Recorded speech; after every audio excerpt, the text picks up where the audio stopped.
and I hugged her. I remembered how I'd felt when Maeve, my wife, died. That was a slow death from cancer. It still tore me to pieces. This poor woman had been blindsided. I eased her onto one of the cheap plastic chairs a detective had set up in the apartment's hallway. A little African-American girl peeked out of one of the doorways down the hall. The light at the end of the hall near the stairs flickered. Why would someone shoot a nurse and her little girl? Why did someone like Mrs. Evans have to suffer through this? How would I hold it all together? I had to. It was my job. Chapter 2. The uniformed captain from the 40th Precinct erupted into the hallway from the stairs. I knew the tall captain from my days on patrol. He yelled down the hall to the NYPD officers working diligently. "Let's move this along, shall we, people?" Then he saw me. I had just gotten Mrs. Evans seated. The young patrol officer stepped over and offered her a cup of cold water. She was starting to get that glazed look family members have after a murder. The captain marched toward me and said, "This ain't Manhattan North. What are you doing here, trying to steal a stat?" Sometimes cops embarrass me.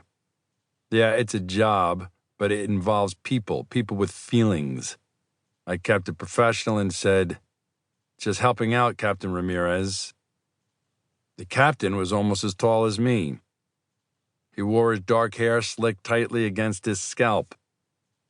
There were definite cliques inside the NYPD. Divisions happen in all large organizations. The simple old Irish versus Italian rivalry had given way to a much more complicated system. Ramirez identified strongly with the Hispanic clique and didn't give a crap if I was Irish, Italian, or black. I wasn't Hispanic, so he didn't cut me any slack. The captain barked. "Then help clear this scene. We got shit breaking all over the Bronx. There's a goddamn protest about the price of housing in New York. You'd think they'd realize housing prices are going to be crazy." I motioned toward Mrs. Evans, hoping this moron would get the hint. It was a foolish hope. The captain said, "How much longer will this take?" I eased us away from Mrs. Evans. When I leaned in close to the captain, I said, "This lady's daughter and granddaughter are in that apartment. It'll take as long as it takes. We gotta grab the asshole who did this, don't you agree?" I'd spoken very slowly so nothing I said could be misunderstood. The old-school captain locked me in his gaze. It was nothing compared to Mrs. Evans' stare down. Then he said, "Okay, hotshot. I'll get the manpower from somewhere else." When I stepped back to Mrs. Evans, she said, "Oh, dear Lord, I have to tell my sons." I decided to walk her the 2 blocks to where they lived. I needed the break. Chapter 3.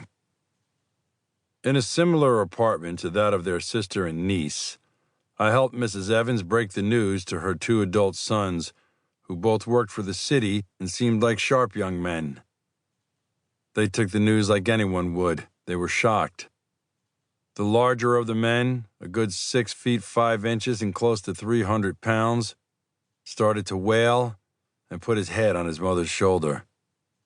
She stroked his neck and spoke to him like she would to a toddler, in a soft, soothing voice. A mom's power never really diminishes, no matter how big a child grows. I told them the lead detective would be down to talk to them at some point. They'd have questions about why someone might do this. The older of the 2 brothers, a bus mechanic, said, "This is not a bad neighborhood, not too bad.